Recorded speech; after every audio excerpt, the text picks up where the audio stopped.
Magandang oras mga kababayan, mga ka-Golden Boy. Ang legal counsel ni Digong sa ICC na si Nicholas Kaufman ay di ba dati ay nagsasabi siya na hindi tatagal makalabas si Digong dahil illegal ang pagka-detain or pagka-detain ni Digong sa kulungan sa ICC. Yan ang sabi noon ni Nicholas Kaufman.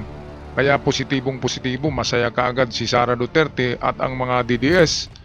Ngayon, eto na, unti-unting humihina kasi alam niya na kung ano talaga ang nangyayari kay Digong. Ngayon nakikita niya ang katotohanan at siya mismo ay umamin na umamin na ang legal counsel ni Digong na si Nicholas Kaufman na hindi na makabalik si Digong sa Pilipinas hanggat hindi mawala si Marcos sa Malacanang. So ito ang video courtesy ng UNTV atin panoorin. Nasa Pilipinas ang tunay na taga-usig ni dating Pangulong Rodrigo Duterte. Ito ang matapang na pahayag ni Attorney Nicholas Kaufman, legal counsel ng former president na kasalukuyang nasa detention facility ng International Criminal Court. I think that the real prosecutor in this case is actually in Manila, sitting in his palace. Ayun, narinig niyo yun mga kababayan? Sabi niya, I think the real prosecutor of this case is in Manila, sitting in his palace. Tarantado din pala ito, no? Pinaringgan niya pinasaringan niya si PBBM eh. Anong real prosecutor?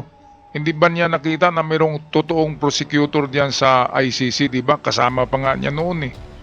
Siya noon ay isa sa mga judge diyan sa ICC. Ngayon sasabihin niya si PBBM ang prosecutor. Tarantado. Tarantado din pala ito, utak din pala ito ng DDS, no?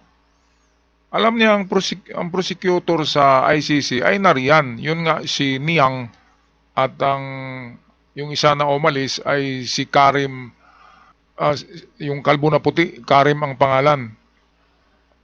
Pinalitan ni Niang na isang mas matinding abogado na maraming karanasan. Kaya itong si Kaufman, dito natin makikita na bugos pala ito, utak din pala ito ng didilis. Kasi sabi niya, the real prosecutor is in Manila sitting in his palace. E di si PBBM yun kasi may palace. Hindi niya ba nakita na ang ICC ay International Criminal Court at hindi nagdidikta si PBBM sa ICC? Noon pa man senador pa si PBBM at si Digong ang presidente, hinahabol na si Digong ng ICC dahil nga sa kanyang crime against 30,000 humans. Crime for humanity. Ngayon, ipapasa ni Kaufman kay PBBM kasi alam niya na talagang ma-prosecute si Digong. Alam ni Kaufman na talagang masintensyahan si Digong diyan dahil sa matibay na ebidensya. Ngayon, para hindi siya ma-blame, hindi siya ma-blame ni Sara Duterte, ay sasabihin niya na ang prosecutor ay nasa Manila, nakaupo sa kanyang palasyo. May tupak din pala sa ulo to, no? Okay, patuloy tayo dito sa kanyang mga salaysay. He's the person who threw President Duterte over here to The Hague. He's the person who used the office of the prosecutor as a tool in his political campaign, and it won't work. Ayun, no, nagtuturo ng gago.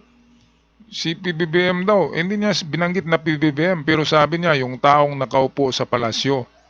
Sino bang nakaupo diyan, di ba? Alam nga naman na si ano ang nakaupo diyan. Si Digong, si Marcos talagang tinuturo niya. Kaya sabi nga ng newscaster ay matapang na pahayag nitong tarantado na to, taranggago. Bakit sasabihin niya na si PBBM ang prosecutor? Hindi naman pwedeng diktahan niyang ICC, International Criminal Court yan. Inoon pa man, hindi to alam ang history.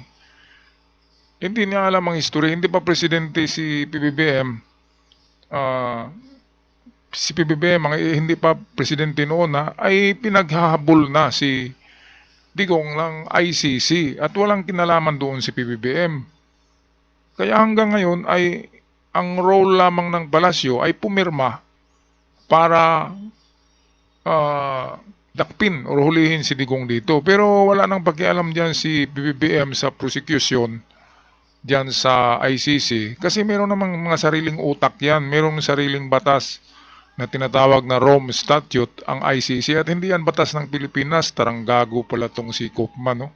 Kaya ngayon mga kababayan, nakita nyo na siya ay umaamin na, humihina na ang kanyang depensa eh. Hindi pa nga nagumpisa, umamin na hindi makauwi si Digong. Hindi daw makauwi dahil nandyan ang real prosecutor sa Manila, sa palasyo nakaupo. Pinapasa niya pinapasa niya kasi alam niya na matatalo sila, matatalo siya ng prosecution sa ICC at ang sisihin niya ay si PBBM para doon magalit si BP Sara at hindi sa kanya. Iwas pusoy ito iwas pusoy. Mukhang pusoy talaga, di ba? Kaya nga ay tinanggal sa ICC dahil pusoy. Alright, so ito, pakinggan pa natin lahat ng sinasabi dito talagang hindi pwedeng ganun ang mangyayari. Talagang inaano niya iniiba niya ang usapan para ang ma-blame na naman ay si PBBM, ang taong nakaupo sa palasyo. Yun daw ang prosecutor. Tarantado pala to, ang dami-dami dyan sa ICC na judge at ang prosecutor ay bago, yung negro. Ngayon sasabihin niya na si PBBM ang nakaupo sa palasyo, ang may kinalaman, dinidiktahan daw yung ICC, tarantado talaga to. Okay, patuloy tayo. British-Israeli lawyer, sa ngayon mahirap nang maibalik agad sa Pilipinas ang dating Pangulo. Aniya may mga kondisyon bago mapalaya ang isang individual mula sa ICC. Alangan naman. In order for someone to be released here, there has to be a willing state party capable of receiving him onto its territory. And that's what we're looking at. It's a long process. Ayan, alam mo pala na merong other party, receiving party na tatanggap diyan. Ang binabanggit niya diyan ay ang palasyo pa rin, ang Malacanang. Merong willing party na tatanggap kay Digong kapag ibalik siya sa Manila. At bakit gagawin naman yun ng ICC? Na ibalik siya, hindi pa nga nagumpisa ang ang paglilitis. Ibalik siya sa Pilipinas kapag manalo kayo. Hindi kayo manalo kaya hindi talaga maibalik. Ngayon, kahit na manalo, ay hindi pa rin pala maibalik. Dahil sa kailangan ng isang estado na tatanggap sa kanya. At kung si PBBM pa ang presidente ay liligawan nila muli, di ba? Halikan nila yung wit po ni PBBM para papayag si PBBM na maibalik si Digong kung sila'y manalo sa kaso diyan sa ICC. Ngunit kung hindi manalo, ay walang pakialam diyan si PBBM. Mga kababayan, ngayon, kailangan siguraduhin ni Kaufman na manalo si Digong diyan, manalo sila para maibalik sa Pilipinas, pero hindi ganun kadali kasi kailangan pa ng approval ng presidente. Ayun pala yung katotohanan. Kaya pwedeng makalabas si Digong diyan, ay doon siya tutuloy sa China, sa isang estado na tatanggap sa kanya. Sa Pilipinas, hindi siya tanggapin ng presidente. Pero kung iba na yung presidente, ay pwede siguro tanggapin siya. Pero sa panahon ni PBBM ay mukhang hindi kasi pampagulo. Di doon siya sa China, siguradong tatanggapin siya doon ni Xi Jinping. Pero nung pumunta sila sa Hong Kong, diretso na sana yun sa China Hindi sila sinipot ni Xi Jinping. Hindi nagpakita si Xi Jinping, walang imik. Kaya ang nangyari, bumalik siya sa Pilipinas at nagpahuli. So yun yung kwento dyan, mga kababayan. There is a willing state party that will receive Digong kung manalo siya sa ICC. Ngayon saan siya uuwi? Hindi pala siya tanggapin ng presidente.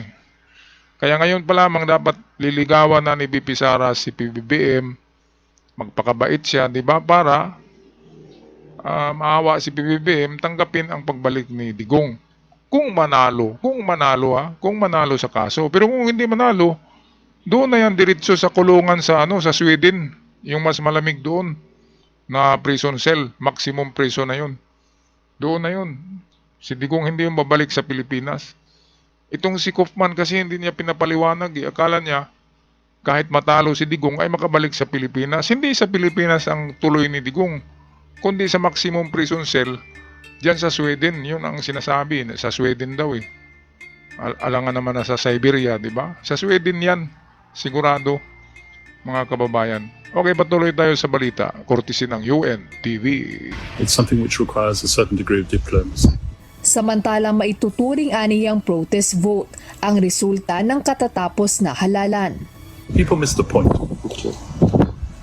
president won a landslide victory. Yes, As far as I'm concerned, that's a finger in the eye to the people who threw him over here. correct. That's the real point of the elections. Ito nag-alam sa eleksyon sa Pilipinas eh. Anong protest vote? Protest vote ba 'yun? Dalawang yan eh, dalawang faksyon na malalakas. Alyansa at saka DDS. Kaya pwedeng manalo ang DDS. Hindi naman sinabi niya landslide daw na nanalo ang DDS. Paanong naging landslide? Hindi naman majority sa Senado, saka sa Kongreso. Paano nagiging landslide yan? Hindi yan landslide, nanalo lang yung iba, di ba? Pero hindi landslide, hindi majority. Kaya hindi yun overwhelming, hindi overwhelming yan na pagkapanalo ng DDS dahil minority pa rin sila sa Kongreso at Senado. Yan ang katotohanan. Itong si Kaufman, ano din pala ito no, nagpapakalat din ng mga fake news. Utak din pala ito China. Kaya pala natanggal sa ICC. Okay, tapusin na natin ang balita ng UNTV. Hindi na nagbigay ng pahayag pa si Atty. Kaufman tungkol sa panunumpa ng dating Pangulo bilang alkalde ng Davao dahil isa itong legal na usapin na hinahawakan ng mga Pilipinong abogado. Jed Neresina, UNTV News and Rescue. Alright, maraming salamat sa iyo UNTV sa inyong courtesy video tungkol dito. Hanggang sa muli mga kababayan, huwag kalimutan nga palang mag-subscribe sa mga bago pa lamang nakabisita sa channel para matulungan nyo naman na lalago ang ating channel. At sa aking avid followers, maraming salamat.